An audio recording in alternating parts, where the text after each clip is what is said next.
National commission for backward classes NCBC 6 राज्यों महाराष्ट्र, तेलंगाना, आंध्र प्रदेश, हिमाचल प्रदेश, पंजाब और हरियाणा में लगभग 80 और जातियों को ओबीसी सूची में शामिल करने के अप्रूवल की रिक्वेस्ट पर कार्रवाई कर रहा है। अन्य पिछड़ा वर्ग ओबीसी क्या है? ओबीसी शब्द में नागरिकों के सभी वर्ग शामिल हैं जो सामाजिक और शैक्षणिक रूप से पिछड़े हुए हैं। सुप्रीम कोर्ट ने निष्कर्ष निकाला कि ओबीसी की पहचान करने के लिए क्रीमी लेयर को बाहर करने का सिद्धांत लागू किया जाना चाहिए। क्रीमी लेयर को ओबीसी श्रेणी के लोगों के उन वर्गों के रूप में परिभाषित किया जा सकता है जो अब पिछड़े हुए नहीं हैं और सामाजिक और आर्थिक रूप से देश के अन्य फॉरवर्ड क्लासेस के बराबर हैं।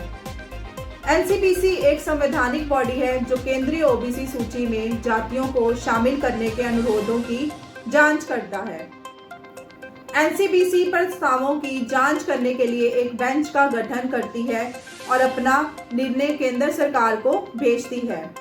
मंत्रिमंडल परिवर्तन को मंजूरी देता है और कानून लाता है। राष्ट्रपति परिवर्तन को अधिसूचित करता है। कैबिनेट परिवर्तन को मंजूरी देता है और कानून लाता है। राष्ट्रपति परिवर्तन को अधिसूचित करता है। इसके लिए कौन कौन सी कॉन्स्टिट्यूशनल प्रोविजंस हैं? संविधान के आर्टिकल 15(4) के तहत राज्य को किसी भी सामाजिक और शैक्षणिक रूप से पिछड़े वर्ग यानी ओबीसी की उन्नति के लिए विशेष प्रोविजंस बनाने की शक्ति है। उन्नति के लिए विशेष प्रोविजंस शब्द में शैक्षणिक क्षेत्र में सीटों के आरक्षण जैसे कई पहलू शामिल हैं। Educational institutions, financial assistance, scholarships, free housing etcetera. Article 16(4) के तहत राज्य को ओबीसी के पक्ष में नियुक्तियों या पदों के आरक्षण के लिए कानून बनाने के अधिकार हैं। केंद्र सरकार की उपलब्धियां 2014 से हिमाचल प्रदेश, बिहार, झारखंड, मध्य प्रदेश और जम्मू और कश्मीर में 16 समुदायों को केंद्रीय ओबीसी सूची में जोड़ा गया। अपनी खुद की ओबीसी सूची बनाए रखने के राज्यों के अधिकार की फिर से पुष्टि करने के लिए संविधान में 105 अमेंडमेंट लाई गई, जिससे 671 राज्य ओबीसी समुदाय को लगभग खोने से बचाया गया। National commission for backward classes क्या है? 102nd constitution amendment act 2018 NCBC को संवैधानिक दर्जा प्रदान करता है। इसके पास सामाजिक और शैक्षणिक रूप से पिछड़े वर्गों के संबंध में शिकायतों और कल्याणकारी उपायों की जांच करने का अधिकार है। पहले एनसीबीसी सामाजिक न्याय और अधिकारिता मंत्रालय के तहत एक वैधानिक निकाय था। 1950 और 1970 के दशक में काका कालेलकर एंड बीपी मंडल के तहत 2 पिछड़े वर्ग आयोग नियुक्त किए गए थे। काका कालेलकर आयोग को फर्स्ट बैकवर्ड क्लासेस कमीशन के नाम से भी जाना जाता है।